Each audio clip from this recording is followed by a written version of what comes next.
আসসালামু আলাইকুম প্রিয় শিক্ষার্থীরা, আশা করি তোমরা সবাই ভালো আছো। আমি সৈয়দ তাসনভা মনিরা, প্রভাষক জীববিজ্ঞান বিষয়, ন্যাশনাল আইডিয়াল কলেজ, ঢাকা। প্রিয় শিক্ষার্থীরা, আজকে আমি তোমাদেরকে পড়াবো আমাদের জীববিজ্ঞান দ্বিতীয় পত্র বইয়ের জিনতত্ত্ব ও বিবর্তন অধ্যায় 11 এই চ্যাপ্টারটি। তোমরা জানো আমাদের কলেজ বন্ধের পূর্বে অর্থাৎ কলেজ চলাকালীন সময়ে আমরা এই অধ্যায়টি পড়াচ্ছিলাম। আমরা প্রত্যেক টিচার ভিন্ন ভিন্ন সেকশনে ভিন্ন ভিন্ন টপিক নিয়ে আলোচনা করছিলাম, কিন্তু আমরা আসলে কেউই এই অধ্যায়টি শেষ করতে পারিনি। তোমাদের প্রয়োজনীয়তার কথা বিবেচনা করে এই অধ্যায়ের বাকি অংশটুকু এই ভিডিও ক্লাসের মাধ্যমে পড়ানোর উদ্যোগ আমরা গ্রহণ করেছি। তারই ধারাবাহিকতায় আজকে আমি এই অধ্যায়ের বাকি অংশের কয়েকটা টপিক নিয়ে আলোচনা করব। আমার আলোচনার বিষয় হলো আজকে মেন্ডেলের দ্বিতীয় সূত্রের ব্যতিক্রম। আমরা জানি মেন্ডেলের দ্বিতীয় সূত্রের ব্যতিক্রম আছে তিনটি। একটা হচ্ছে পরিপূরক জীব, একটা হচ্ছে প্রকট অ্যাপিস্টেটিস এবং একটা হচ্ছে দ্বৈত প্রচ্ছন্ন অ্যাপিস্টেটিস। পরিপূরক জীব এটা আমাদের প্রত্যেকটা সেকশনেই পড়ানো হয়েছে।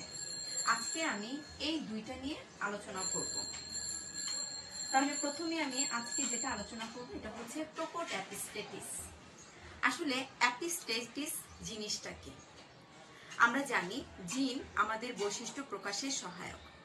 এখন একটি জিন যখন অন্য একটি নন অ্যালিলিক জিনের বৈশিষ্ট্য প্রকাশে বা কার্যকারিতা প্রকাশে বাধা দান করে, এই প্রক্রিয়াটাকে বলা হয় এপিস্টেটিস।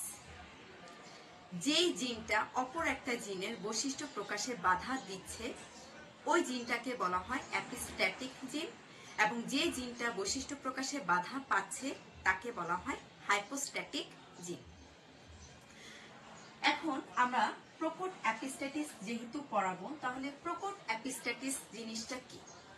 প্রকট অ্যাপিস্ট্যাটিস হলো একটি প্রকট জিন যখন তার নন অ্যালিলিক প্রকট জিনের কার্যকারিতা প্রকাশে বাধা দেয় তাকে বলা হয় প্রকট অ্যাপিস্ট্যাটিস।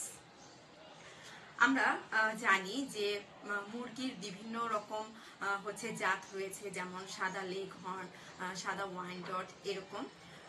বিজ্ঞানী বেটসন ও প্যানেট 1918 সালে এই দুই জাতের মুরগির মধ্যে ক্রস ঘটিয়ে বিস্ময়কর ফলাফল পান এবং তারা দেখেন যে এই দুই জাতের মধ্যে ক্রস করানোর ফলে প্রথম বংশধরে যেই মুরগিগুলো বা মোরগ পাওয়া যায় তাদের সবগুলোই সাদা রঙের হয়, এবং পরবর্তী বংশধরের মধ্যে তাদের একটা অনুপাত আসে 13:3, যেটা কিনা মেন্ডেলের দ্বিতীয় সূত্রের ব্যতিক্রম। তাহলে এর জিনতাত্ত্বিক ব্যাখ্যাটা কিরকম আমরা একটু দেখি। ধরা যাক সাদা লেগ হর্নের রঙিন পালকের জন্য দায়ী প্রকট জিন হচ্ছে সি, অর্থাৎ সাদা লেগ হর্নের রঙিন পালক বৈশিষ্ট্য প্রকাশ করবে সেই জিনের প্রকট জিন হচ্ছে সি, এবং যে জিনটা বাধা দেয় সেটা হচ্ছে প্রকট জিনটা আই। সাদা লেগ হর্নের জিনোটাইপ তাহলে দাঁড়ালো CCII এবং এর বর্ণ হলো সাদা। আসলে এর কারণটা কি? আসলে আমরা যদি একজোড়া ক্রোমোজোম দিয়ে দেখি যে এরকম একজোড়া ক্রোমোজোম হোমোলোগাস ক্রোমোজোম, এই হোমোলোগাস ক্রোমোজোমে এই লোকাসে অবস্থিত এই ক্যাপিটাল সি এবং ক্যাপিটাল সি, যেটা কিনা রঙিন বৈশিষ্ট্য প্রকাশের জন্য দায়ী। এখন এই লোকাসে অবস্থিত ক্যাপিটাল আই, এই লোকাসে অবস্থিত ক্যাপিটাল আই, এই ক্যাপিটাল আই এই প্রকট জিনটা উপস্থিত থাকার কারণে এই প্রকট সি রঙিন বৈশিষ্ট্য প্রকাশ করে, এই জিনটা আর প্রকাশিত হতে পারে না। অর্থাৎ এই আই জিনটা উপস্থিত থাকার কারণে সে তার রঙিন বৈশিষ্ট্যটা প্রকাশ করতে পারে না, ফলে সে সাদা বৈশিষ্ট্য প্রকাশ করে। আর সাদা ওয়াইনডটের জিনোটাইপ হচ্ছে স্মল সি স্মল আই, কারণ সাদা ওয়াইনডটের সাদা বৈশিষ্ট্য হচ্ছে প্রচ্ছন্ন বৈশিষ্ট্য। তাহলে বিজ্ঞানীরা পরবর্তীতে করলেন কি, যে এদের প্যানেট নির্বাচন করলেন এবং সাদা লেগ হর্ন সাদা ওয়াইনডটের মধ্যে ক্রস ঘটালেন। তাহলে সাদা লেগ হর্নের যে জিনোটাইপ এটা এবং সাদা ওয়াইনডটের জিনোটাইপ হচ্ছে এটা। এখন গ্যামেট তৈরি হবে। আমরা জানি যে গ্যামেট এরকম, এখান থেকে যে সমস্ত গ্যামেটগুলো আসবে সব এরকম, এবং এখান থেকে যে গ্যামেটটা আসবে সব হচ্ছে এই ধরনের। এই গ্যামেট পাওয়ার পর F1 বংশধর পাওয়া গেল এবং এই বংশধরে যে মোরগ মুরগিগুলো পাওয়া গেল তাদের প্রত্যেকের বর্ণই হচ্ছে সাদা। আসলে সাদা কেন? কারণ এখানে প্রকট বাধা দানকারী জিন আই রয়েছে। এর ফলে প্রকট রঙিন বৈশিষ্ট্য সি তার বৈশিষ্ট্যটা প্রকাশ করতে পারছে না। এর ফলে এখানে যতগুলো মোরগ মুরগি পাওয়া যাবে সবগুলোই হবে তাদের পালকের বর্ণ সাদা। পরবর্তীতে এই F1 বংশধরে যেই জিনোটাইপ গুলো পাওয়া গেল এই বংশধরদের মধ্যে আবার ক্রস ঘটানো হলো এবং ক্রস ঘটানোর ফলে F2 বংশধর পাওয়া গেল। তাহলে এই F1 জোনের মধ্যে ক্রস করানো হলো, প্যারেন্ট নির্বাচন করা হলো এবং এই জিনোটাইপ ধারী নেওয়া হলো এবং তাদের যে গ্যামেট তৈরি হবে সেই গ্যামেট তৈরি হলো। আমরা জানি গ্যামেট কিভাবে তৈরি হয়, ক্রোমোজোম থেকে যখন হোমোলোগাস ক্রোমোজোম গ্যামেট তৈরির সময় বিভক্ত হয়ে যায় এবং ক্রসিং ওভারের ফলে গ্যামেট তৈরি হয়। এছাড়া খুব সহজভাবে এই জিনোটাইপ থেকেও আমরা গ্যামেট তৈরি দেখাতে পারি। যেমন এই ক্যাপিটাল সি এই ক্যাপিটাল আই এর সাথে একবার এবং এই ক্যাপিটাল সি এই স্মল আই এর সাথে এটা এবং এই স্মল সি এই ক্যাপিটাল আই এর সাথে এবং এই স্মল সি এই স্মল আই এর সাথে। তাহলে এইভাবে এই চারটা গ্যামেট তৈরি হলো। এই গ্যামেট গুলো দিয়ে F2 বংশধর তৈরি করা হবে। তাহলে এই গ্যামেট গুলো দিয়ে এখন একটা চেকার বোর্ড তৈরি করা হলো।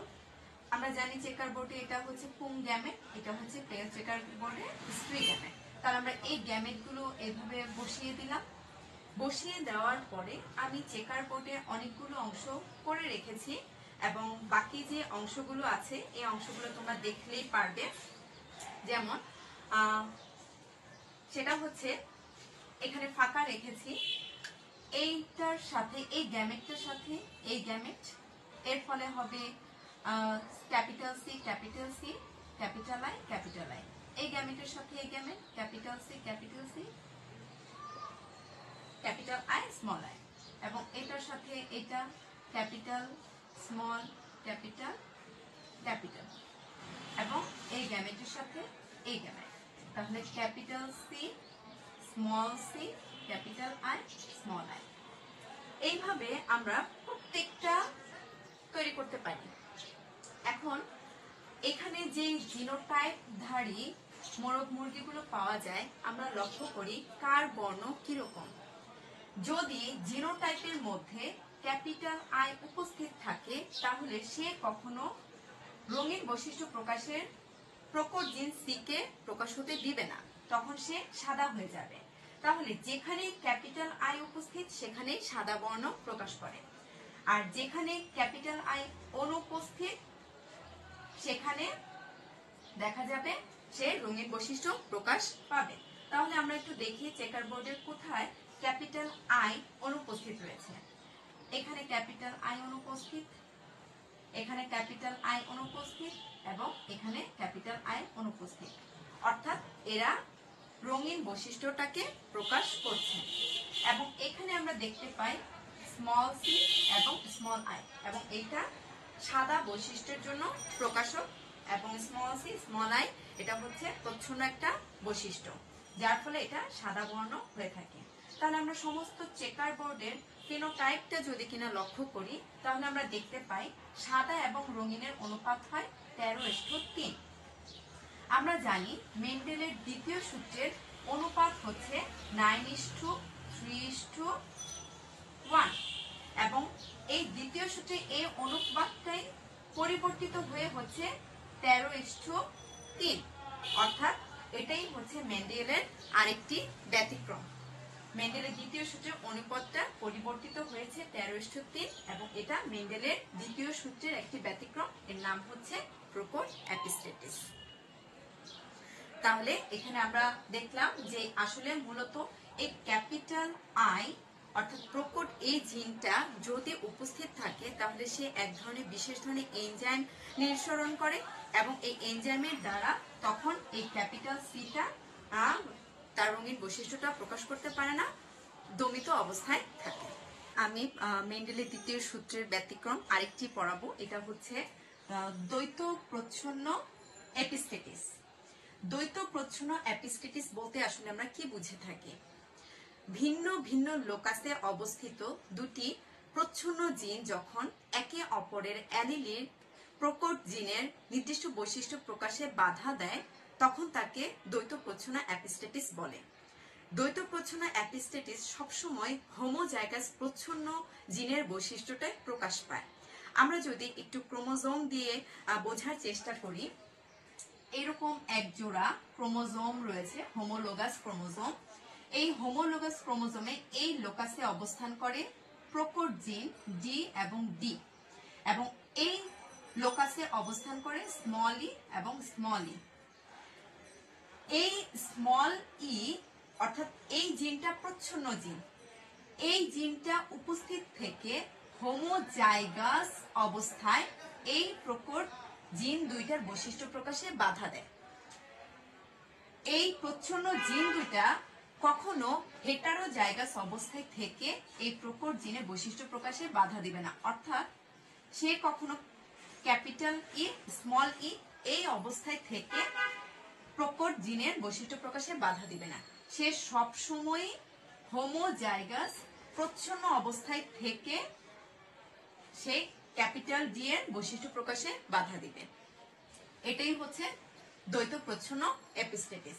তাহলে আমরা এবার একটু ব্যাখ্যায় আসি যে আমরা জানি যে আমাদের যে জন্মগত মুখ বধিরতা, এটা আসলে এই দ্বৈত প্রচ্ছন্ন এপিস্টেটিসেরই উদাহরণ।